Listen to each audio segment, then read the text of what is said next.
सागर की गहराइयों में, जहां सूरज की रोशनी भी मुश्किल से पहुंचती है, एक जहाज था, ब्लैक पर्ल।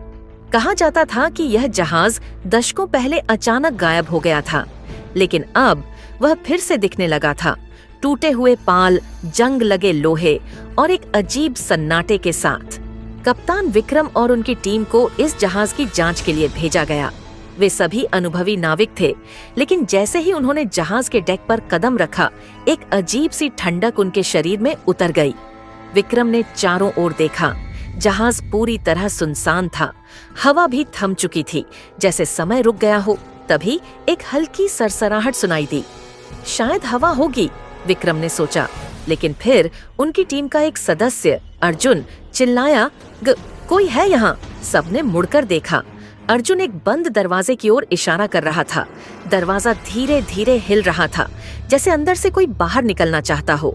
विक्रम ने हिम्मत जुटाई और दरवाजा खोला।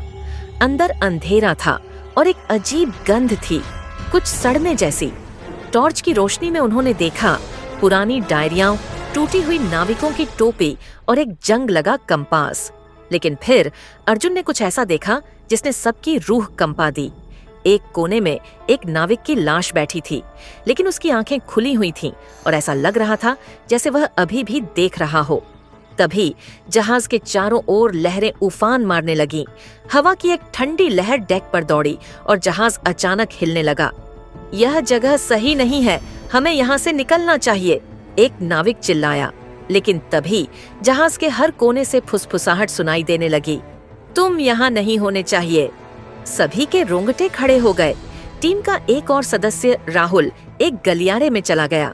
रुको, अकेले मत जाओ, विक्रम चिल्लाया। लेकिन राहुल को ऐसा लगा जैसे कोई उसे बुला रहा हो। उसने आगे बढ़कर एक और दरवाजा खोला। एक विशाल लकड़ी की मेज पर पुराने नक्शे फैले थे, लेकिन उन पर खून के धब्बे थे। और सबसे डरावनी चीज थी दीवार पर लिखा एक संदेश, हम लौटे हैं और अब कोई नहीं बच सकता। राहुल चीखकर पीछे हटा, लेकिन तभी उसने आईने में कुछ देखा। पीछे धुंधली आकृतियां खड़ी थीं, आंखों में नफरत, चेहरे पर गहरी दरारें। वे आगे बढ़ने लगे।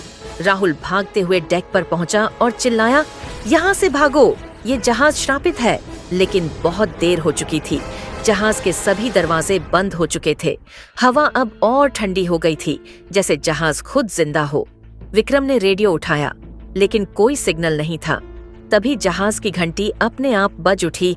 चारों ओर अंधेरा छाने लगा। हर जगह उन्हीं आकृतियों का बसेरा था। वे पास आ रहे थे। उनकी आंखों में बस एक ही चीज थी, घृणा। टीम ने भागने की बहुत कोशिश की, लेकिन एक एक कर सब गायब होते गए। सबसे आखिर में सिर्फ कप्तान विक्रम बचा था। वह जहाज की सबसे ऊपरी मंजिल पर पहुंचा, लेकिन अचानक जहाज की लकड़ियां नीचे से टूटने लगीं। अचानक उसने महसूस किया कि कोई उसके पीछे खड़ा है। उसने धीरे धीरे मुड़कर देखा। एक कंकाल जैसी आकृति, सफेद आंखें और एक सड़ी गली मुस्कान के साथ उसे देख रही थी। अब तुम भी हमारे साथ रहोगे? अगली सुबह समुद्र के बीचों बीच एक SOS सिग्नल मिला। जब एक बचाव दल वहां पहुंचा तो जहाज पूरी तरह खाली था। न कोई इंसान, न कोई संकेत, बस हवा में एक धीमी सरसराहट गूंज रही थी, black pearl, black pearl, black Perl.